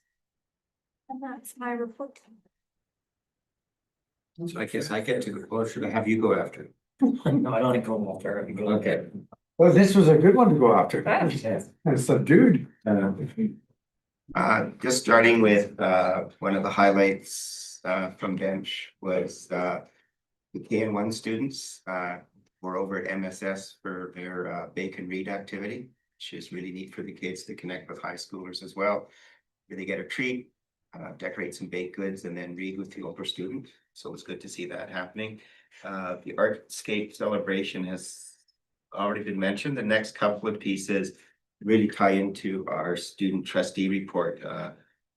One is on experiential learning, and the sports management class was down at a Canucks game, but what they also got to do was go behind the scenes and meet with people to get firsthand insight into sport event operations, fan management and venue management. So when you think, you might not be going on to, the NBA or to the NHL, but there's this whole, and so they're discovering there's all these other jobs that are tied to that facility for the Canucks. So it's really neat that they could see that and meet with some people who, that was a career path that even the people they're talking to didn't know existed at the time. So really neat to see that for the students.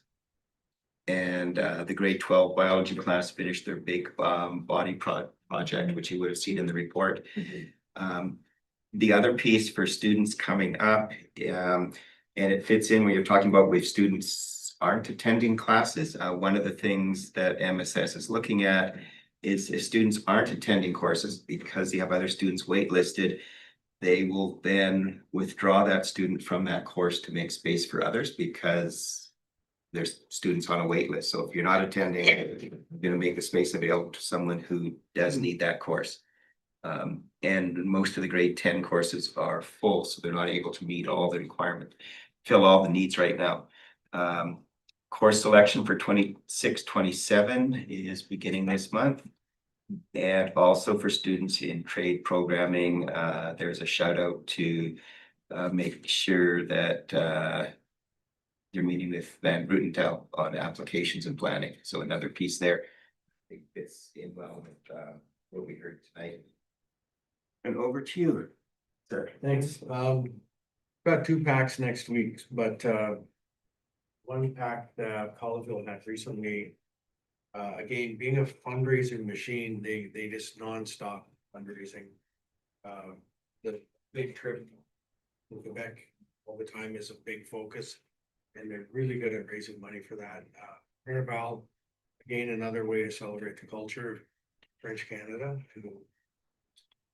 Well, they're holding off on spending some money until after the board makes a decision on the schools, and rightfully so. They work hard to generate that funding, and they want to know that if they're gonna put it into a school, will they be there? So I applaud them for that, holding off until we make a decision.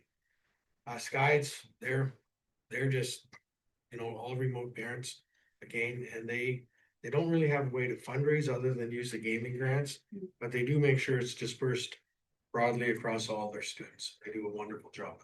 So I'll have more next time because we have 2 meetings next week. Thanks.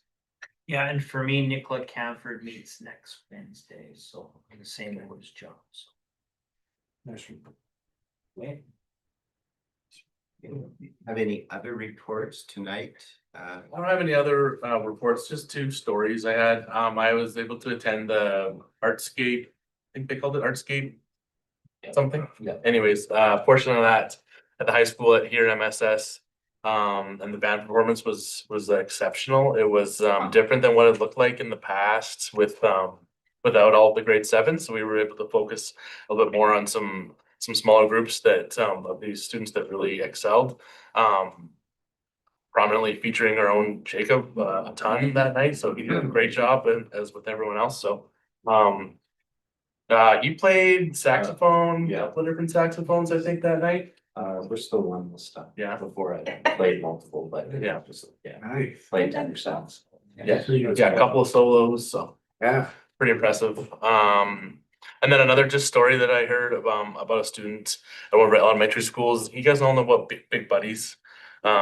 In this case, it was a grade 6 and a grade 1 that had hooked up and made such a connection that the grade 1, when it came to their birthday, invited the older kid and one of his friends to birthday party, which isn't typical for that big of an age gap, but made that connection, and the older students went, and spent 3 hours at this grade 1 birthday party and had a blast at Meet the Kids Day. And I just wanted to share. Students are great, you know, That's at all levels. So They are. that's it for me. Yeah. Thank you for sharing those stories. Yeah. Do we have any BCSTA motions for the Okanagan branch meeting?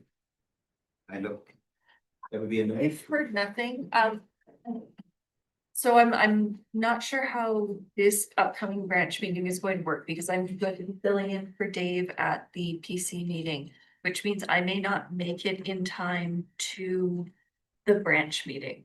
I'll be there for the later part of it, but I'm not sure that I will be there for the resolutions meeting. It will be tight. Is there anybody else that can go to kind of see what's happening there? Because if there are any motions or anything that we want to put forward, but I don't have anything at this Never point. know, after my budget comes down next week, there may be some. Well, then I can wildly write resolutions. John's, you're all pointing at John, John? I'm going there. Okay. And just to share, resolutions and the PLC meeting will be together and we're hosting a panel. And so it will look a little different than a traditional meeting. And we're gonna have BCSTA's very own there. So Tracy will be there. We will have somebody from RIEAC, which will represent Thompson, Okanagan as well, and our executive. And so there'll be a couple of questions. And so it's a kind of a learning opportunity. I don't know that you'll see many motions in that particular session.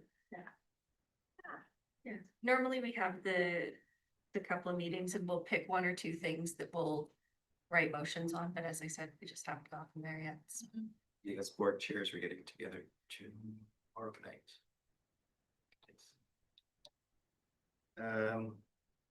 So we have in your package, EPAC request for funds to attend the BCC PAC conference. So that's in front of you for your consideration. Pre-COVID, we used to, and I think you see in their letter, we would provide $1,500 in order for one person to go. I think they're looking to try and send 2 people this year. One of the resolutions they're bringing forward is to increase the gaming grant back up to $40, which it was 20 years ago, so. Yeah. Word? That'd be an operational item.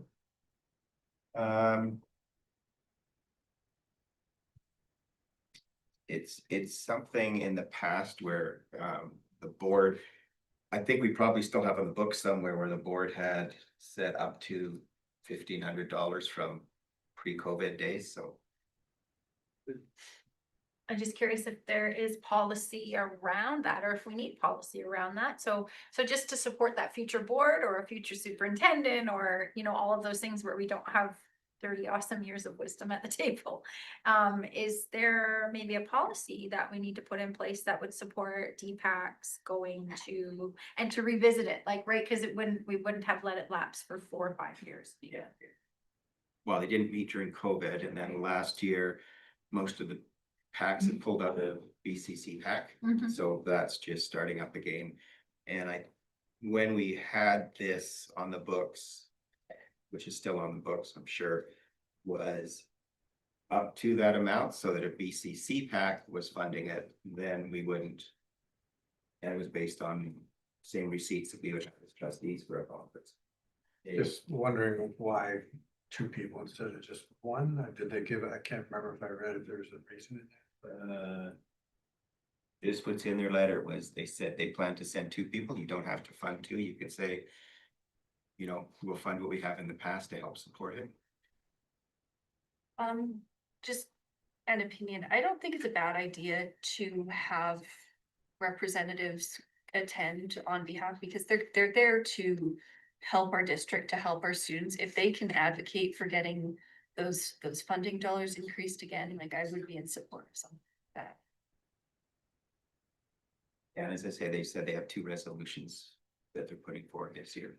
And an engaged DPAC is Yeah. good for And us. engagement, like, I think it's a good thing to support. That's right. And we can't be hard to argue that pre-COVID, which is 5 years ago, the cost hasn't gone up, so. We've experienced it ourselves, so And just another point of question, just back to that whole policy piece. Should we or could we add something that we look at that, or we just? Cause what if they all change and they didn't even know that's an option, is all I'm saying, some consistency. I've got no problem making a motion to support it, but I just think it's probably something that our district staff could receive and make a decision. You can probably put together an admin procedure. I'm gonna guess it probably was a past motion, just the governance piece of Yeah. DPAC. I don't think it's a bad thing to send two people, you know, we're all educators, you know, we've been to conferences. Going by yourself as a parent is kind of overwhelming when you go to one of those conferences, so I don't think it's a bad thing to send a second person. And costs have gone up, like, we're all experiencing that, you know, you see it in our expenses, like. Hotels are more, food is more, everything is more, so I don't think it's an unreasonable request. So if you need a motion to support now, I'll make Yeah, that. so it'd be up to $3,000. I'll second. Come on. Arm wrestle. Any other discussion? It's carried, and then we can work on a procedure so that it's there in the future. Anyone online for public question period? Oh. A motion to adjourn then. Yeah, right, of course. There's one more signature. Thank you, staff. Yeah, thank you.